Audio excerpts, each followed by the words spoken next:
creating and using a database, creating and selecting a database, creating a table, loading data into a table, and finally retrieving information from a table.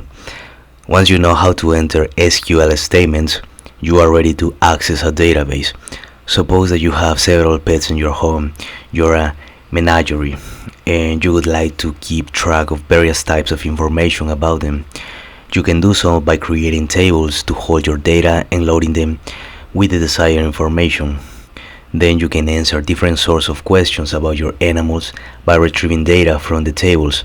This section shows you how to perform the following operations: create a database, create a table, load data into the table, retrieve data from the table in various ways, and use multiple tables. The managerial database is simple, deliberately, but it is not difficult to think of real-world situations in which a similar type of database might be used. For example, a database like this could be used by a farmer to keep track of livestock, or by a veterinarian to keep track of patient records. A managerial distribution containing some of the queries and sample data used in the following sections can be obtained from the MySQL website.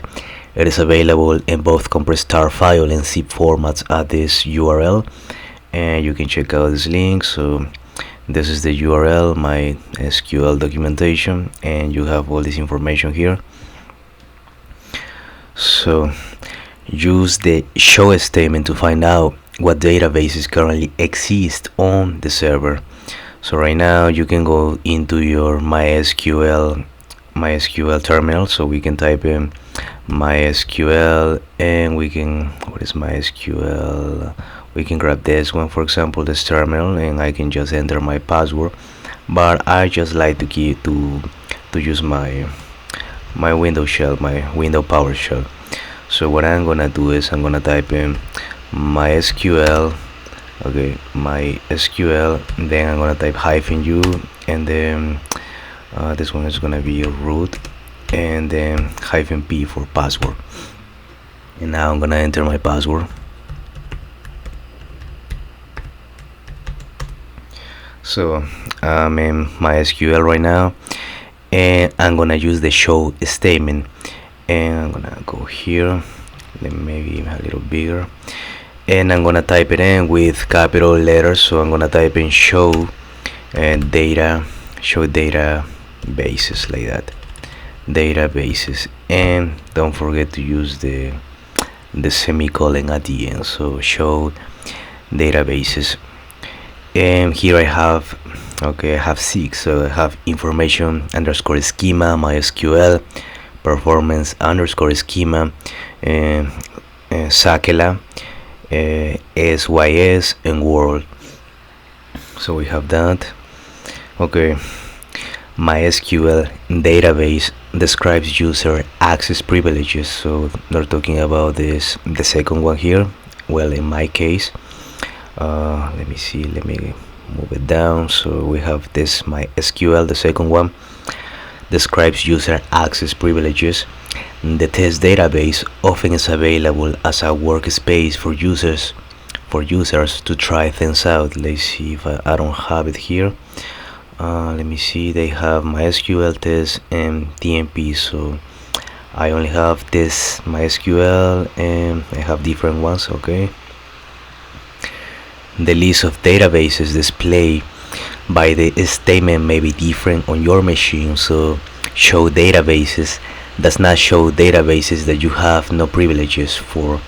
If you do not have the show databases privilege, you can see the section 13.7.7.14 show databases statement. So we're gonna get to this in the future. If the test database exists, try to access it. So let me see. Okay, so I don't have it here, but let's try to see what happens. So let's just type in use test. Let me see. And okay, so I have an error since I don't have it as expected.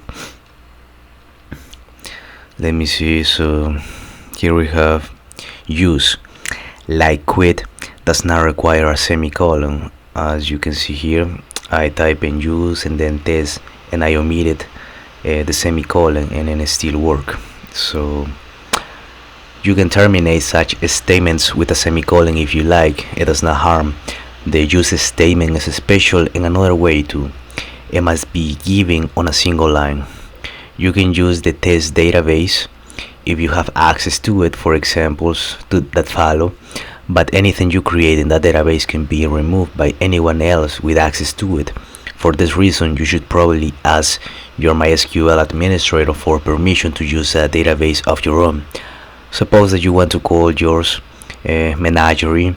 The administrator needs to execute a statement like this, and we will have them uppercase letters grant all on, and then the name that will be menagerie. And the definition of this menagerie, if you want to know, is just let me see, make it a little bigger, a collection of wild animals kept in captivity for exhibition. Okay, so that's the definition of menagerie. Okay, so then you put a dot and then asterisk uppercase 2, and then in single quote you type in your underscore MySQL underscore name. So in my case it would be root, and then add, and then single quote your underscore client underscore host, and then end up with a semicolon. So where your underscore MySQL underscore name is the MySQL username assigned to you, and your underscore client underscore host is the host from which you connect to the server. So we have that, and now we're gonna move into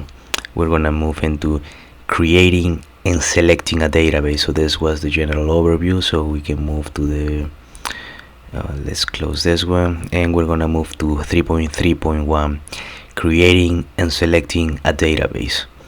So we have that.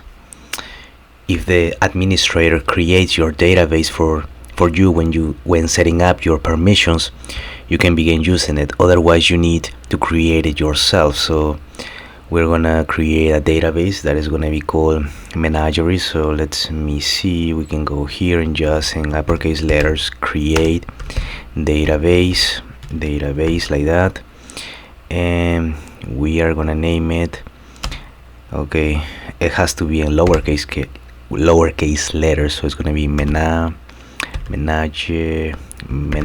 and then we end up with a semicolon. So we're gonna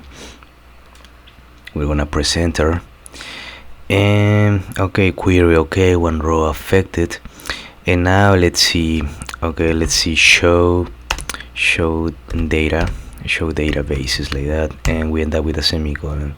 And again, let's say I forgot my semicolon, so you know what to do. Just in the next line, in the next prompt, you just type in your semicolon. And now I have 7 databases. So as you remember, I only had 6 before. Now I have 7. So I have the menagerie, the collection of wild pets. That is this new database that I just added. So here under Unix, database names are case sensitive, unlike SQL keywords, so you must always refer to your database as menagerie. So as you see here, I type it in with lowercase letters. Okay, so I type it in menagerie, it was with lowercase letters, but create in database I type it in with uppercase letters. Okay, so as you can see, it has to be menagerie, lowercase letters, not as a combination of uppercase and lowercase, not like this one, like menagerie. This one has the uppercase letter M, and this word is menagerie, but it's written in uppercase letters, so you should be avoided. It should be avoided, I mean, or some other variant. So a combination of uppercase and lowercase letters. This is also true for table names. Under Windows, this restriction does not apply, although you must refer to databases and tables using the same letter case throughout a given query. So I'm using Windows, but by default or by convention I'm using, for example, show databases, I'm using in uppercase letters. So when I use the word statement, where I use the for, where I use the all those keywords, I type it in uppercase letters, but the name of the database, it has to be by convention in lowercase letters. just to keep it simple. However, okay, so for a variety of reasons, the recommended best practice is always to use the same letter case that was used when the database was created. So here's a note: if you get an error such as error 1044 42000 access denied for user Micah at localhost to database manager when attempting to create a database, this means that your user account does not have the necessary privileges to do so. Discuss this with the administrator or see section 6.2 access control and account management, so you can check out this section if yours is not working. But if you're following along and you install your MySQL, okay, your MySQL software, so you have the MySQL workbench and you're following along with me, I think you shouldn't have any trouble. But if you have, you can check out this link. Okay, so we have that up to this point. Let me see. Now, creating a database that's not selected for use, you must do that explicitly.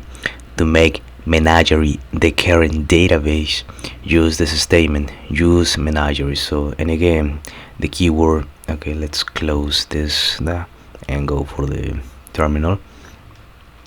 And again, the keyword use, we type it in uppercase letters, but the name of the database is going to be Menagerie, like that. I mean, if you want, you can use the semicolon, but it's not necessary, so I'm gonna type in Menagerie like that. Okay, and as you can see, as you can see here in database change. So let's do it again. Show databases like that, semicolon. And okay, so what is that information? Menagerie. Okay, so Menagerie. Okay, we have that. Your database need to be created only once, but you must select it for use each time you begin a MySQL session. You can do this by issuing a use statement as shown in the example. Alternatively, you can select the database on the command line when you invoke MySQL. Just specify its name after any connection parameters that you might need to provide. For example, so we have MySQL hyphen, we are not using the host, so we can just omit this part. So MySQL hyphen u for user, and instead of user you would type in root and then hyphen p and then space Menagerie, and then it's gonna prompt you to enter your password. Don't type here your password. Wait for the machine to prompt you for your password. So let's close it and let's open again the terminal. So okay, I'm gonna give you an example. So, and again, we're gonna do this MySQL hyphen u, and then it's gonna be root, and then it's gonna be p, and then we're gonna put in Menagerie like that. So let's see, root. Okay, and now it's gonna prompt me for my password. So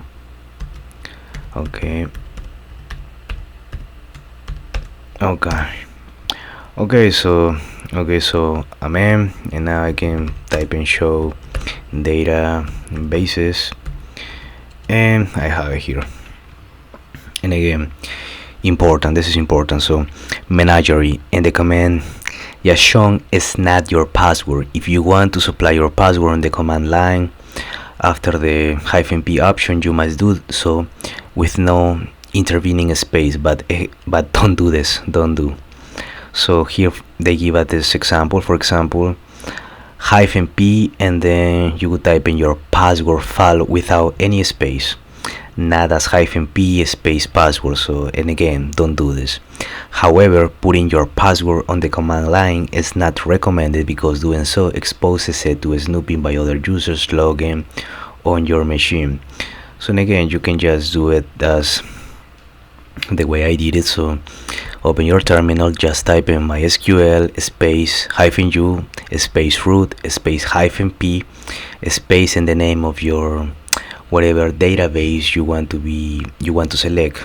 So it's going, in my case, it's menagerie, and then type enter, and then it's gonna prompt you for your password, and then you would type in your password, and it's gonna be and it's gonna be secret. Nobody's gonna know your password.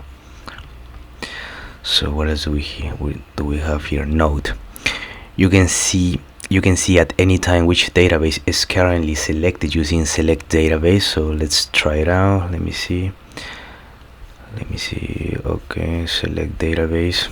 Okay, so let's just what is the terminal? Okay, so select, okay, database, select database, open, close parentheses, and that with a semicolon. And as you can see, I have selected the menagerie database.